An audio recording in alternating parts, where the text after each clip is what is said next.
Ladies and gentlemen, good morning. I'm Don Aaron with Metro Police. And in just a few moments, I will introduce you to 5 heroes.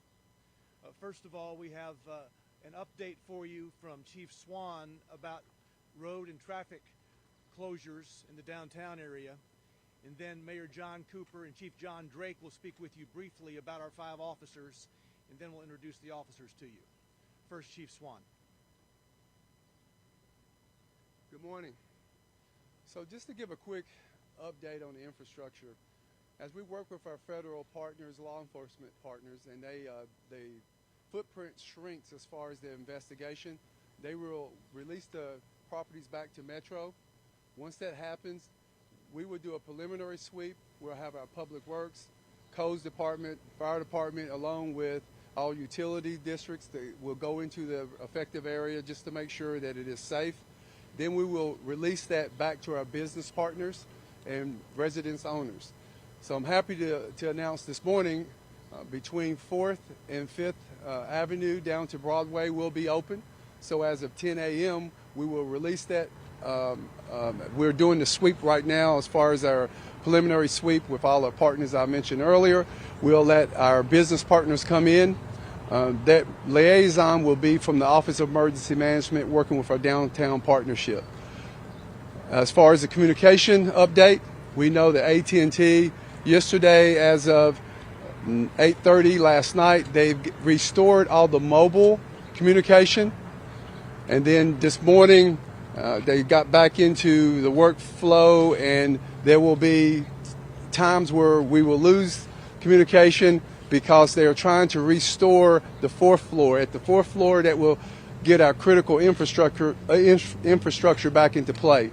And that's internet, along with landlines and our 911 system.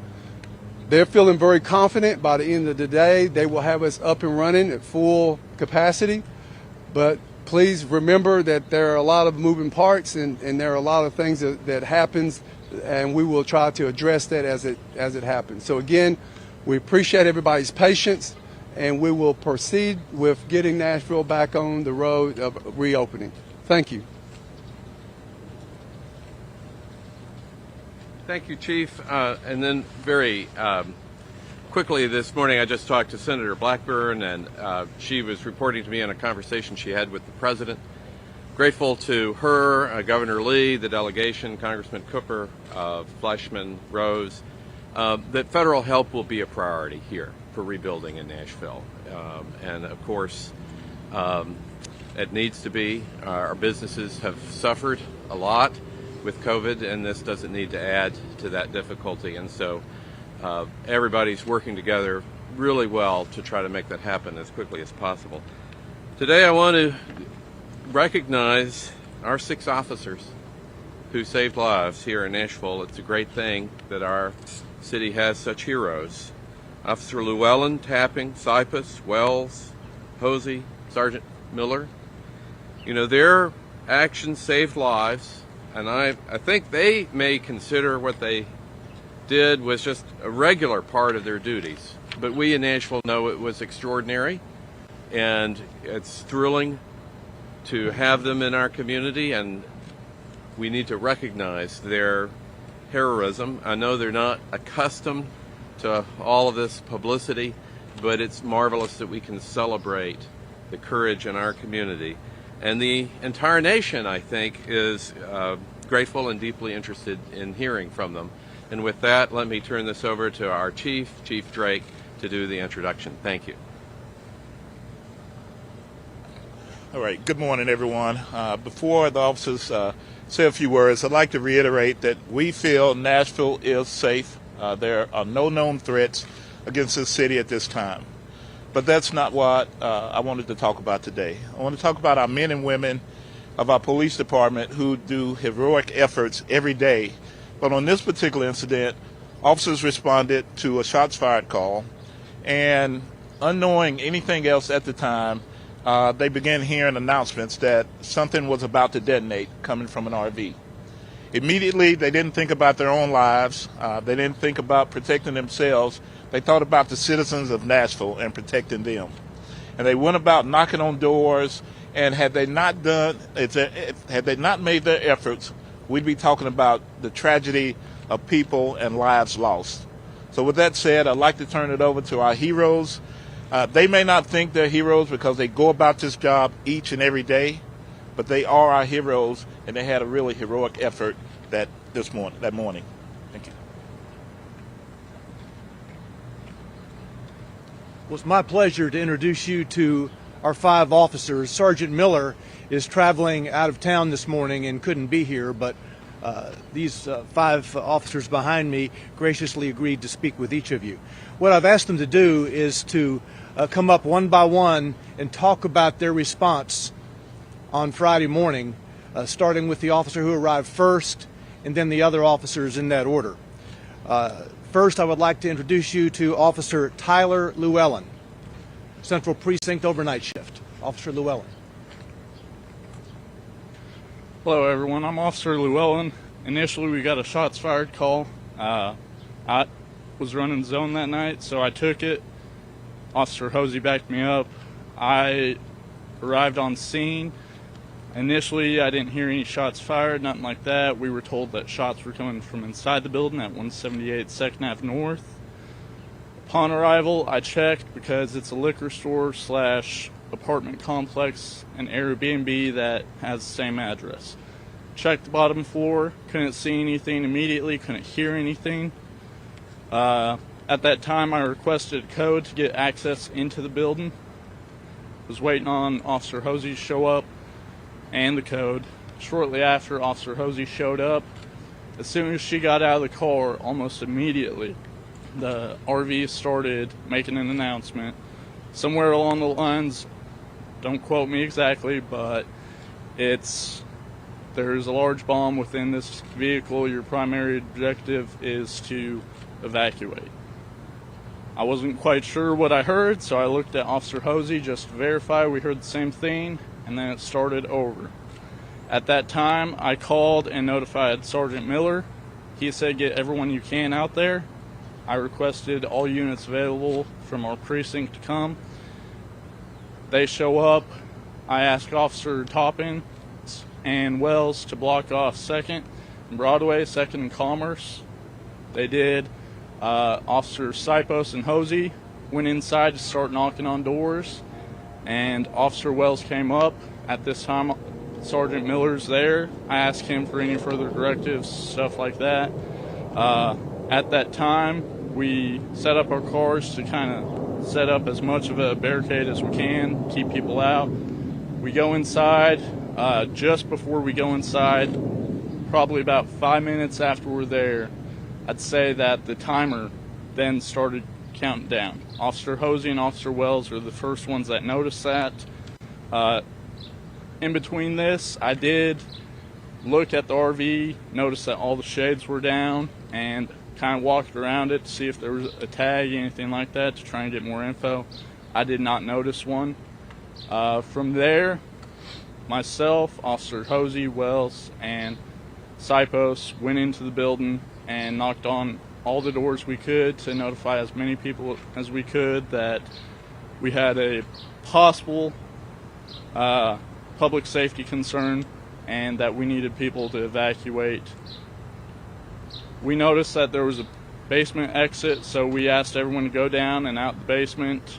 We essentially made contact with, I believe, 6, 7 apartments and asked them to evacuate. The rest, we never got an answer, so we moved outside and tried to move down the street. I went northbound towards the hotel up that way, and Officer Hosey, Cypos, and Wells continued southbound towards the other places. From there, pretty much sometime later, the music started, and I notified over the air to notify other officers, and then after the song, it continued to go back to the announcement for a little while. After it switched back, I did notice that there was a gentleman and his dog that came out of 217 2nd Avenue North. I noticed him. I went up to him to notify, hey, you need to get inside, notify anyone you can, and please evacuate. Shortly after that, the explosion went off. I got knocked to the ground. I immediately got up. Luckily, no injury, nothing like that. I noticed a gentleman in shock with his dog. I checked on him, got him inside, went back, checked on Sergeant Miller, who was inside his car at the time. He seemed all right. I opened his door. He was cutting his airbag that went off away. Then I ran down, noticed Officer Hosey putting out radio traffic, and I noticed Officer cypis, to my left. At that point, they seemed okay, so I ran forward into kind of the debris area. I noticed what appeared to be 4 people that came out of, I believe, 178 2nd Avenue North that we weren't able to get contact with. They seemed in shock and in awe of what was going on. At that time, to get their attention, I yelled at them and told them they needed to get to safety and run. They took off running northbound on 2nd. I'm not sure where they went from there. From there, I did a quick sweep of the road and everything else, see if I could see anyone else, and I noticed that the other cars were on fire in the area. Wasn't sure if possibly they were going to explode too, so at that time I pulled back and resources started coming to us, and I just assisted the best I could with keeping people back from that point. So that's essentially the role I played, and I'm going to turn it back over. Thank you, Tyler. Officer Brenna Hosey was the 2nd officer on 2nd Avenue that morning. Officer Hosey is a 4-year police department veteran and also assigned to the midnight shift at Central Precinct. Officer Hosey. Good morning, everyone. I'm Brenna. Like Tyler said, we got the shots fired call, so I was going to back him up on 2nd Avenue North. As he said, as soon as I got there and stepped out of my patrol vehicle, we started hearing the announcements being made. Kind of had that confused look on, is this really what we're hearing right now? After he notified Sergeant Miller, we were trying to think of the best way of action. We were making sure the entry code worked. As soon as cypis showed up, he and I started knocking on doors, waiting for Sergeant Miller and everyone else to arrive on scene. We were able to clear the first floor, and then Sergeant Miller, in his thinking, had us come back out and move our patrol vehicles to a more strategic position, so if we needed to go back to our patrol cars, we wouldn't be affected at all. So I'm giving him credit for that, for probably not only saving our lives, but saving our patrol vehicles and the way that he had us positioned. So we go back in, start clearing floor by floor on the 2nd Avenue North apartments. Once we made contact with everyone we could and made sure that they were getting out of the building is when we started to move down, keeping in communication with dispatch, trying to get entry codes for all the Airbnbs that were on 2nd Avenue North, trying to make entry. At this point is when we'd heard the 14 minutes until detonation announcement, so we're moving as quickly as we can. We make it all the way down to 2nd and Commerce. There's actually a B detail officer that I'd been in contact with that lives in one of those apartments, asking him if he was okay, telling him what was going on, and then if he could start helping evacuate people out of his building, because we did not have access to it at that point. Once we'd made it to 2nd and Commerce, we realized there wasn't much else that we could do once we evacuated and made contact with everybody that we could. So I told everyone it's probably best that we just go back to our vehicles and regroup until the bomb squad gets out there and we figure out what we need to do from there. At that point, we had heard the 3 minutes until detonation. So myself, Llewellyn, and cypis had headed back northbound on 2nd. I had made the turn onto Church Street while Tyler went to go talk to Sergeant Miller, and that's when the explosion happened. I was thrown forward, knocked to the ground, but I was able to catch myself. I was fine. At that point in time, I tried to get the air, but Amanda had beaten me to it, letting everyone know, or letting dispatch know, what had happened. I made a phone call to a loved one to let them know that I was okay, and then I ran to the intersection to check on Miller and Llewellyn to make sure they were okay. Saw cypis running towards the intersection as well. Sorry. That's when I got on the radio to make sure Wells was okay. Couldn't get a response from him, but from the blast he had some hearing loss. So that's when Amanda got on, said that he was okay. So I was just trying to make sure all of our people were okay, and then going from there, trying to figure out what was the best course of action to keep everyone that was either in the immediate blast area that we weren't able to evacuate, or anyone that was coming in, and how to best keep them safe.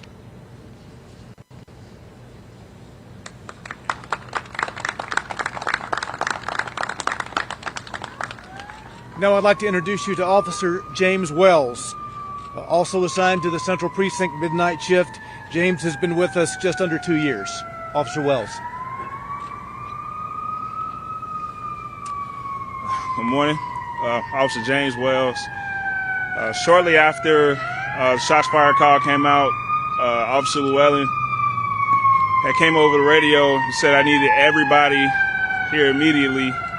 And just by the tone of his voice, we knew it was serious. And, he said it was a possible bomb situation and that Sergeant Miller was aware. At the time, I was sitting right next to Officer Toppin, so we got over there as quick as we could. Not knowing that the RV was the vehicle in question at the time, we actually pulled right in front of it. This is right across the street. We pulled up. And then when we heard the announcement, Toppin was like, is that the vehicle in question? And Llewellyn said yes.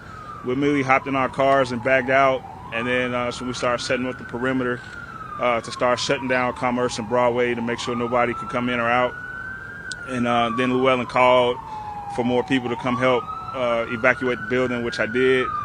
At that point is when I heard, you have 14 minutes to evacuate the area. And at that point is when I started to prepare my mind for secondary things to happen. I actually told everybody when we come out to make sure we look at the high ground and the parking garages just in case, as I felt like maybe an active shooter might have followed that, just because it felt, at that moment, it felt real, and it felt like there was going to be some secondary activity. So every time we came out of the building, we made sure that we were looking around and checking high areas, just making sure nobody was peeking around and looking at us. So we continued to go door to door, trying to get codes from dispatch to get in. We get down to Second and Commerce, and then that's when we hear the 3 minutes as we coming out of the building. And at that point, I told them I was going to go back to my car and get my heavy plates, just mentally getting prepared for whatever was about to happen. And as I'm putting my heavy plates on, Llewellyn tells me that Sergeant Miller told me to pull my car back because I was actually in the intersection at first. So then I pulled my car back in between the buildings, and which is the parking garage, and then Second and Commerce to get out of the blast radius. And at that point, I get out, and I'm starting to go back toward Llewellyn and Hosey. And as I'm getting ready to walk toward them, walking back toward the RV, and this might not be politically correct, but this is my truth.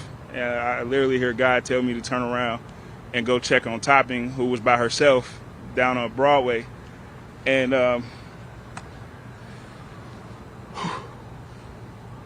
as I turn around, for me, it felt like I only took 3 steps. And then the music stopped. And as I'm walking back toward Topping now, I just see orange. And then I hear a loud boom. And as I'm stumbling, because it rocked me that hard, I started stumbling. I just tell myself to stay on your feet, stay alive. And I just take out in a full-out sprint. And I'm running toward Topping to make sure she's okay. And we kind of meet in the middle. And we just grab each other, check each other, and I'm yelling at her to get her gun out. Because, like I said, I felt like there was going to be some, it just had a feeling that, it's just weird. It just felt like something out of a movie. And so we're checking on each other, and she's asking me, she's telling me that they're trying to raise me on the radio. I couldn't hear, so I just lost temporary hearing in my left ear. So as she yelling, I'm saying what, and a couple of explicitives, telling I couldn't hear. And they get me to the paramedics. I call my wife immediately, let her know just before anything got out, to let her know that I was okay. And while I was in the ambulance, they were trying to get me to go to the hospital, and I just didn't want to be by myself at that moment, didn't want to leave them. And then I heard that there were 3 people that were injured, so I told the paramedics to take care of them. And I was like, per policy, I got 10 days to get checked out. So it's like, y'all go check on them, go check on the civilians. And then I immediately went to go find Topping, just kept asking where Topping was, and we found her, and that was my part in it.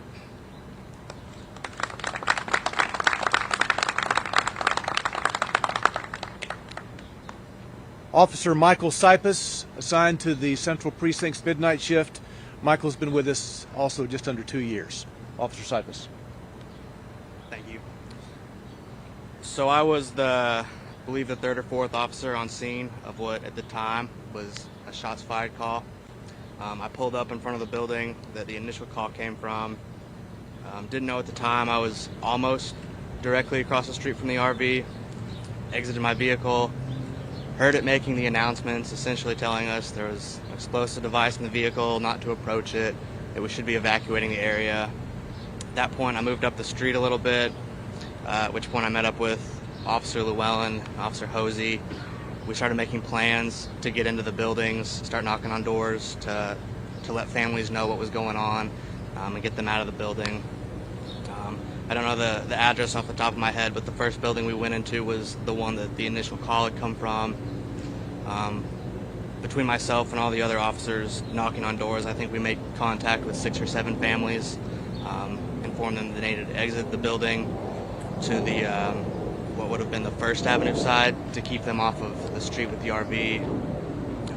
After we worked our way through the initial building, knocking on doors, we went back outside, at which point we started working our way southbound on 2nd Avenue North. Like these other officers said, we were in communication with dispatch, who did a fantastic job through the whole incident, trying to get door codes to get in and alert more families. I believe we made it into one more apartment building, if I remember correctly. I don't think we made contact with any families in that building. At that point, Officer Llewellyn, who was outside, let us know that the recording had changed. I believe that's when a song started playing. I don't know what the countdown was at that point. I know by the time we made it back outside after the last building we had checked, it was down to 3 or 4 minutes, I believe. At that point, we decided to work our way back up 2nd Avenue northbound. We had decided, like Officer Wells said, to get our heavy plates on to prepare for whatever might come after the countdown ended. At that point, I made it back up to Church Street. I rounded the corner to head towards 1st Avenue, where my car was parked. I'd actually just popped the trunk on my vehicle to get another piece of equipment out, at which point I just felt a push, basically. I was thrown into the trunk a little bit, turned around to see just a very orange sky and a lot of smoke. At which point I ran back towards 2nd Avenue North, as all the other officers did. Just wanted to make sure all the officers that I knew were in the area were safe. Like Officer Llewellyn said, there were a few people that had come out of an apartment building, so we did our best to get them out of the area as quick as possible. At that point, we just spent time keeping residents that had come outside, as well as pedestrians that were just trying to enjoy their morning, keeping them away from the area, trying to carefully explain what was going on and that they just needed to stay away for safety. Thank you.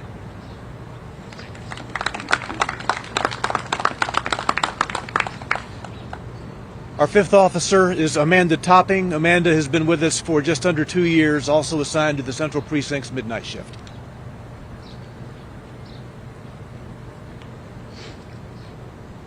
Man, they got me closing this thing out. Oh my God.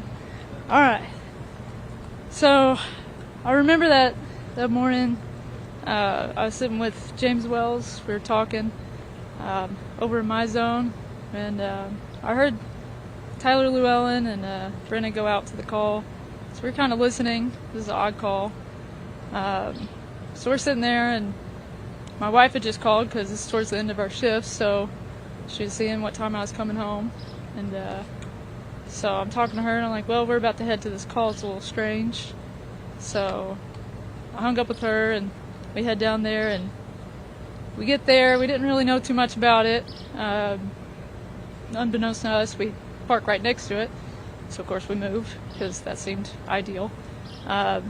So, I take my car down to 2nd and Broadway, and, Sergeant Miller wanted me to stay down there to help with, because, pedestrian traffic on Broadway, and, the buses were starting to do their routes and stuff. So, of course, I was listening and everything, and they went up to the apartments, and I kind of stayed down there and kept on going up to 2nd and Commerce to hear what the RV was saying, and that's just stuff that I'll never forget. You know, the sound of the announcement saying, you know, primary objective is to evacuate now, and it's a female voice, and yeah, it's just odd. And then of course, you know, I'm kind of pacing back and forth because I kept on having to turn pedestrians around. It was a weird feeling not being able to be with everybody else, but I knew that, you know, I needed to stay where I was at. Because, you know, you want to be with your detail, especially when you just have a feeling something's not right. And something that weird, just, you don't get stuff like that. So, but I was standing there by my car, and I heard Tyler say that music just came on. So I got, you know, I went to go get closer, and I heard it, and I was like, oh my gosh. So I was about to get on the radio and say, you know, I know it's almost not my place, but like, everybody's getting out of the buildings, right? We need, like, I wanted everybody to be safe. But then I saw a group of them, which I couldn't really tell, but I was assuming was Brenna and Cypis and Tyler, walk around the RV back towards their cars. So I kind of saw them. And I started walking up to 2nd and Commerce because I wanted to talk to them. I wanted to know, like, do we need to go to more buildings? What do we need to do? You know, I was just getting really antsy. And I just talked to my wife again. Just told her that things were just really strange. And so, but as I'm walking towards them on the right side of the road, the right side of 2nd, I see Wells at his car, and I was like, well, he's closer, and I'll go talk to him, see what we need to do. So I don't know what told me to do this. It was really weird, but I decided to change my direction, go on the other side of the road, start walking towards Wells. So as I start walking towards him, you know, he starts walking towards me. You can see on the camera too, the footage, I've seen it. And I told him I didn't think anybody'd ever believe him how close he was. And I was probably about 10 steps away from him, 15. And we're just walking towards each other, and I just saw the biggest flames I've ever seen, the biggest explosion. I mean, and I just saw orange, and then him, and I saw him stumble. And I felt it, I felt the heat, the wave. And I don't know how I kept my footing, but I kind of blinked and I couldn't see him for a second, and I just lost it, and I just took off in a sprint towards him. And like he said, I've never grabbed somebody so hard in my life. I grabbed him, he grabbed me, and we just ducked into a doorway because we didn't know what was coming afterwards. And I'll never forget the window shattering after the blast all around me. It kind of looked like a big prop from a movie scene, all the glass breaking at once. You know, it hit me all over.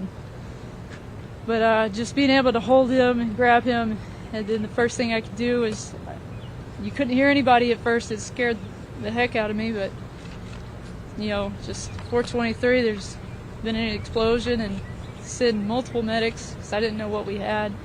And I was so scared that I just lost my entire detail because I didn't know where they were. I just saw them pass by it.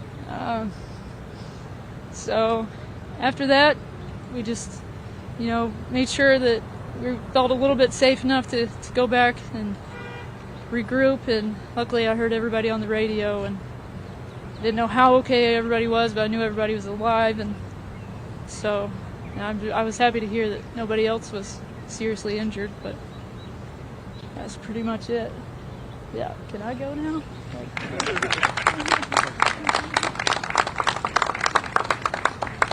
All right, these officers have agreed to take just a few questions. Please, if you have a specific officer you want to ask of, identify that, or if you don't have a specific officer, we'll try to find the best one. That's where the bomb squad was? The Metro bomb squad, were they on the way? Yes, the bomb squad was on the way. The bomb squad had been requested, and they were on the way. Officer Wells? Ma'am, right here. Oh, yes. When you described that there were shades on the RV, were there shades in the front as well? Did you ever see a person in or around the Llewellyn? RV? Yes, ma'am. The front had a shade as well to keep view completely obstructed. All the shades on the back windows were down as well, so you couldn't see in at all. I didn't see any person in or around it at all. When I first arrived, I did notice RV, but with it being Christmas, I was like, maybe they're just visiting family and parked there. So I didn't pay much attention to it, but I did not notice anyone outside around it either when I first arrived. Did you say that there were no tags on it, or did I just hear? There, to my recollection, I went around behind it, just double check after the announcement started to see if we could get a tag for more information and stuff like that. I did not notice a tag anywhere. I didn't notice any kind of bracket for a tag even. So, unfortunately, couldn't give more information. Talk about the song. Yes, what I specifically remember, and we found out later, what I remembered was downtown where the lights shine bright. Later, the ATF agent I spoke to pulled it up, and it's Downtown by Petulia Clark was the specific song that was played.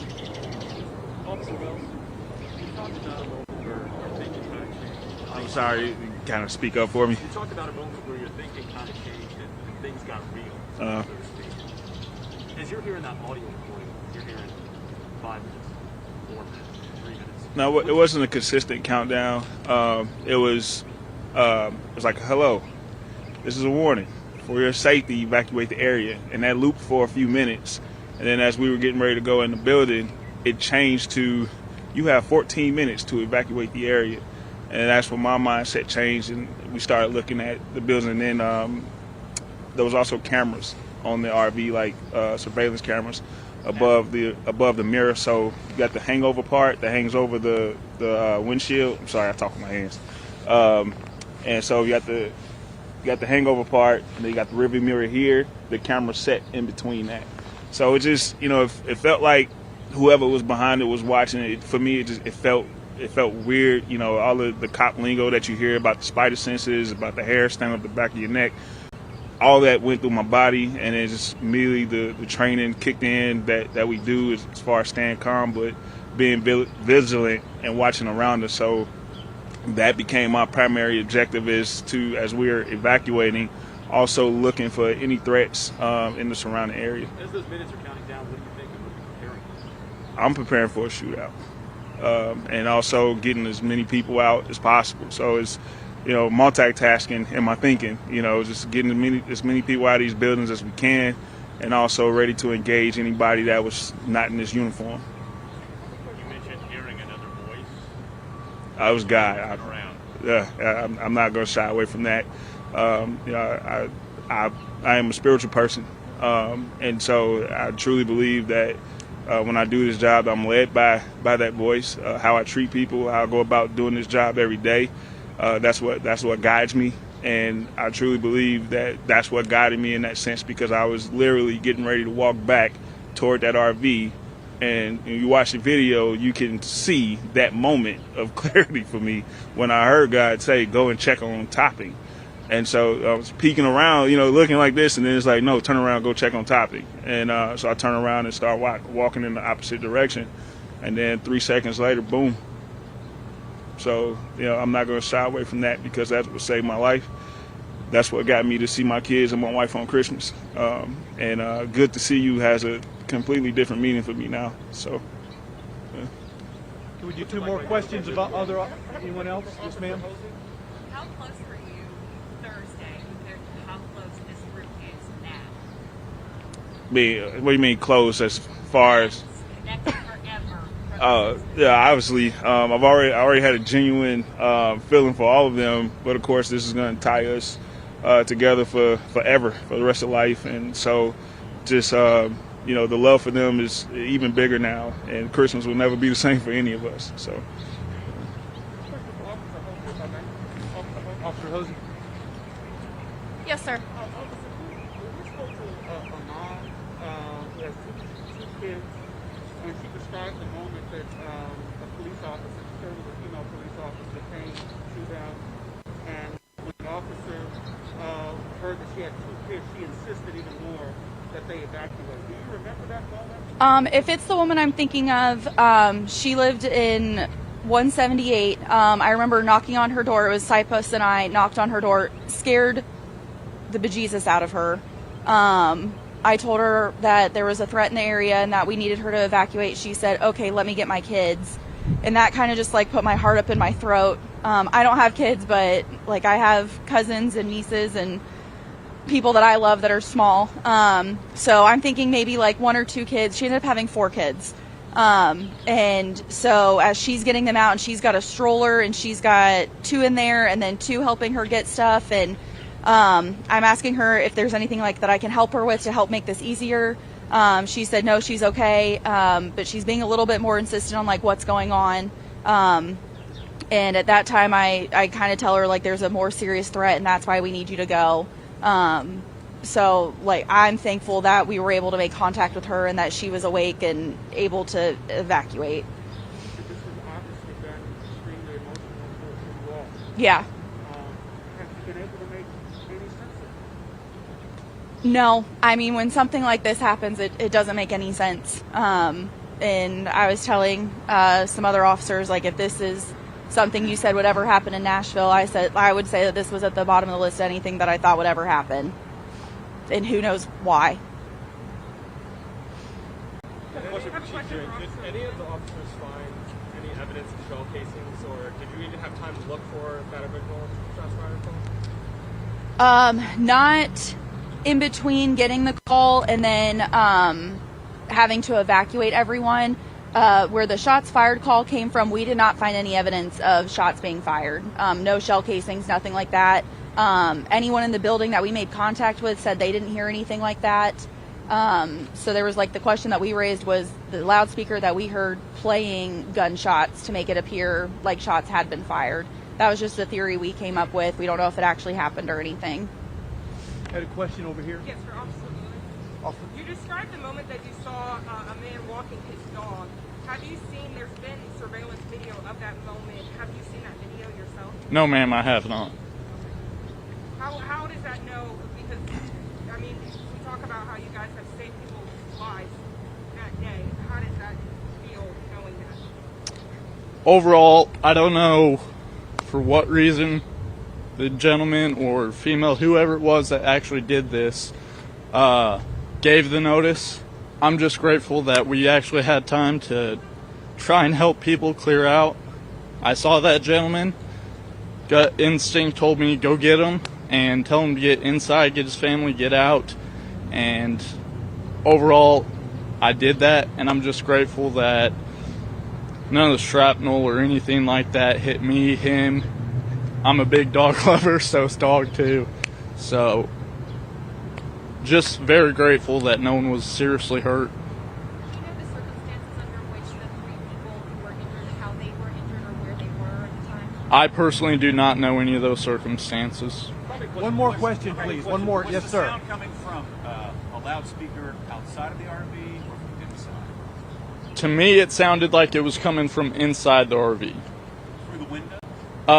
I don't know if they had like a mounted loudspeaker, kind of like our patrol cars do, to where it's in the grill or what, but I heard it coming from the RV itself. So, it was loud? Yes, you could hear it almost all the way down to Broadway and all the way up to Union almost. So, Had you seen the RV before when you were patrolling? I'm sorry, Sorry, had you seen the RV before during your patrols of the area? No, I didn't notice it earlier in the night at all. And like I said, I noticed it when I first showed up, but with it being the holiday, I didn't think anything of it because people possibly visiting family. Or even in past weeks? No, I haven't seen it in past weeks or past nights even. I know there was one other over here. You're lucky to be alive, officer. Yes, I feel very lucky to be alive, say hello to my family, say I'm uninjured, as well as all the other officers. I'm very grateful for the quick response from fellow officers, NFD, and everyone else. The person of interest. Thanks, Tyler. Thank you very much. Is the person of interest on the radar? So, ladies and gentlemen, I want to emphasize these officers volunteered to be with you this morning. They weren't ordered to be here, they volunteered. And for those of you who applaud,